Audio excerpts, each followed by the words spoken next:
Halo Sobat Pans, di video kali ini kita akan membahas bedah saham Indofood. Siapa sih yang tidak kenal dengan produk-produk dari Indofood? Apalagi buat Sobat Pans yang pecinta Indomie. Ketika Sobat Pans mencari tahu soal saham Indofood, mungkin Sobat Pans akan mendapatkan informasi bahwa ada dua jenis yang tersedia, yakni saham INDF dan saham ICBP. Apa beda saham ICBP dan INDF? Secara general, Indofood ini merupakan perusahaan yang bergerak di bidang consumer goods yang menjual produk kebutuhan sehari-hari. Fokus utama bisnis ini ada pada bidang makanan dan minuman, seperti tepung terigu, mie instan, penyedap makanan, produk dairy, dan masih banyak lagi. Meskipun ada beberapa fokus lain seperti agribisnis, distribusi, dan perkapalan. Yang kedua, bedah saham ICBP dan INDF. Sederhananya, INDF adalah induk perusahaan, sedangkan ICBP adalah anak perusahaan dari Indofood. PT Indofood Sukses Makmur Tbk bergerak dalam bidang makanan olahan, bumbu, minuman, kemasan, minyak goreng, pabrik gandum, dan pabrik pembuatan karung tepung. INDF sendiri memiliki 4 bidang lini usaha utama, yaitu Customer Branded Product melalui anak usahanya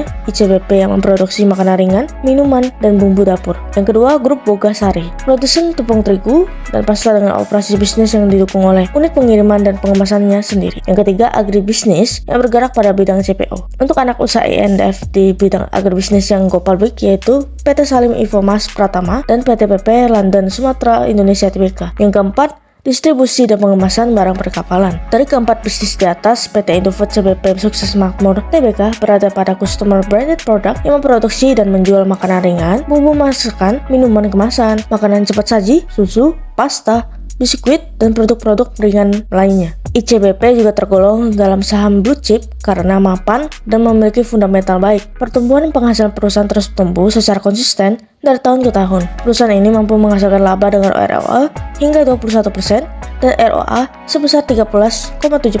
Angka ini tergolong sangat jauh di atas rata-rata saham perusahaan produsen makanan di bursa. Saham INDF sebagai induk perusahaan ICBP pun bisa terlihat jelas jika Sobat Pans melihat dari daftar pemegang saham ICBP, di mana INDF menjadi pemegang saham utama dari ICBP dengan persentase 80,53%. Sedangkan pemegang saham INDF pun cukup beragam, di mana pemegang saham terbesarnya adalah FPIML atau First Pacific Investment Management, perusahaan berbasis di Hong Kong milik Anthony Salim. Total kepemilikan saham FPIML di Indofood mencapai 50,07% dan Anthony Salim sebesar 0,02%. Jika Sobat Pans tertarik untuk berinvestasi di Panin Sekuritas, Sobat Pans bisa scan barcode berikut ini untuk opening account dan dapatkan berbagai promo menarik yang ditawarkan oleh Panin Sekuritas. Dan tentunya Sobat Pans akan bergabung di komunitas kami. Nah, itu Sobat Pans pembahasan mengenai bedah saham Indofood. Jika Sobat Pans ada pertanyaan, silakan komen di bawah. Well done, investasi aman bersama Panin Sekuritas Pontianak.